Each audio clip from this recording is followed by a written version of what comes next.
warahmatullahi wabarakatuh. Innal hamdalillah nahmadu wa nasta'inu wa nastaghfiruhu wa na'udzu billahi min shururi anfusina wa min sayyiati a'malina may yahdihillahu fala mudhillalah wa may yudhlilhu fala hadiyalah. Baik, puji syukur marilah kita panjatkan kepada kehadirat Allah Subhanahu wa taala yang telah memberikan kita beribu-ribu nikmat, yakni nikmat iman maupun nikmat Islam. Sholawat beriring salam marilah kita curahkan kepada junjungan Nabi kita, yakni Nabi Muhammad Shallallahu Alaihi Wasallam, yang telah membawa kita dari zaman kegelapan sampai zaman terang benderang ini, yakni Adinul Islam. Pada kesempatan baik duduknya saya di sini ingin berpidato sedikit yang berjudul tentang kesehatan mental. Pada kesempatan yang baik ini, izinkan saya untuk memberikan sepatah dua patah kata mengenai kesehatan mental. Kesehatan mental ini merupakan salah satu yang sering terdengar di telinga kita. Akan tetapi apakah kalian paham? Apakah kalian mengerti apa itu kesehatan mental? Menurut data dari Kementerian Kesehatan, kesehatan mental yang baik merupakan kondisi di mana batin seseorang merasa tentram, aman, dan damai, sehingga mereka dapat menjalankan aktivitas dengan baik. Baik itu juga sebaliknya, saat kesehatan mental seseorang terganggu, orang tersebut akan mengalami kecemasan. Mereka juga kesulitan mengontrol emosi, sehingga orang dengan gangguan mental seringkali melakukan tindak kejahatan.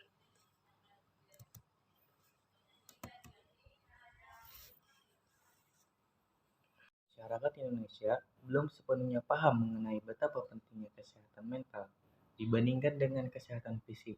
Sama halnya kesehatan fisik yang harus segera diobati, kesehatan mental juga harus segera ditangani bila terjadi gangguan. Hal tersebut bertujuan agar orang dengan gangguan mental tidak melakukan tindak kejahatan atau hal-hal yang tidak diinginkan. Orang dengan gangguan mental yang sudah lama dapat menimbulkan stres, bahkan depresi.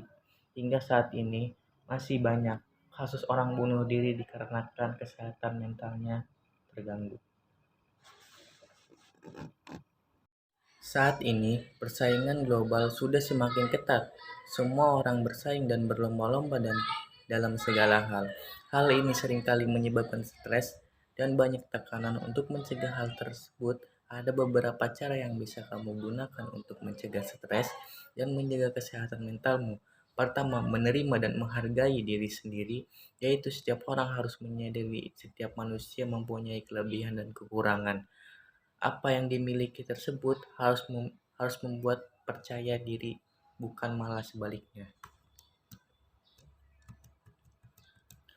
Kedua, menjaga komunikasi dengan orang yang ada di dekat kita.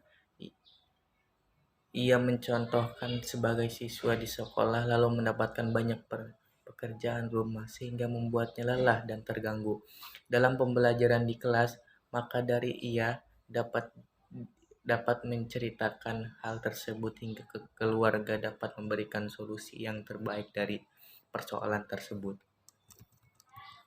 Dan ketiga, aktif dalam suatu kegiatan. Hal tersebut dapat dilakukan dalam cara berorganisasi. Dalam berorganisasi tersebut, seseorang dapat berinteraksi dengan banyak orang sehingga dapat melupakan pikiran beban dari masalah yang ada.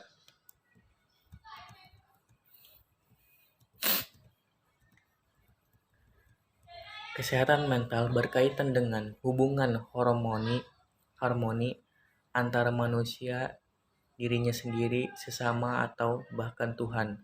Hubungan yang baik didasari kecintaan terhadap Tuhan, YME, dan sesama manusia. Hubungan yang baik dengan Tuhan akan melahirkan kebaikan-kebaikan tulus yang tidak bertumpu pada pengharapan untuk mendapat imbalan. Hubungan yang baik terhadap sesama manusia menciptakan sebuah kehidupan damai di mana sikap paling mengasihi dan tolong-menolong menghiasi setiap sikap, ucapan, dan tindakan. Kesehatan mental menjadi isu yang penting untuk diulas dan diperbincangkan mengingat banyak dari ketidakkesehatan mental yang menyebabkan terganggunya kesehatan fisik. Jika memiliki ke rumah sakit jiwa, banyak pasien yang terganggu mental yang sakit bukan karena organ vitalnya otak rusak, melainkan karena jiwanya rapuh. Menurut WHO, Badan Kesehatan Dunia, ada 8 kriteria mental jiwa yang sehat, diantaranya adalah 1. Mampu belajar dari pengalaman. 2. Mudah beradaptasi, menyesuaikan diri. 3. Lebih senang memberi daripada menerima.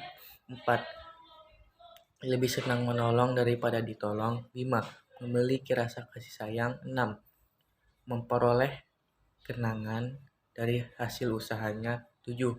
Menerima segala hal yang memicu kekecewaan untuk digunakan sebagai bagian dari pengalaman. Dan 8. Berpikir positif thinking. Baik, sekian dari saya, kurang lebihnya mohon dimaklum karena masih tahap belajar. Saya Muhammad Rifai, izin pamit. Wassalamualaikum warahmatullahi wabarakatuh.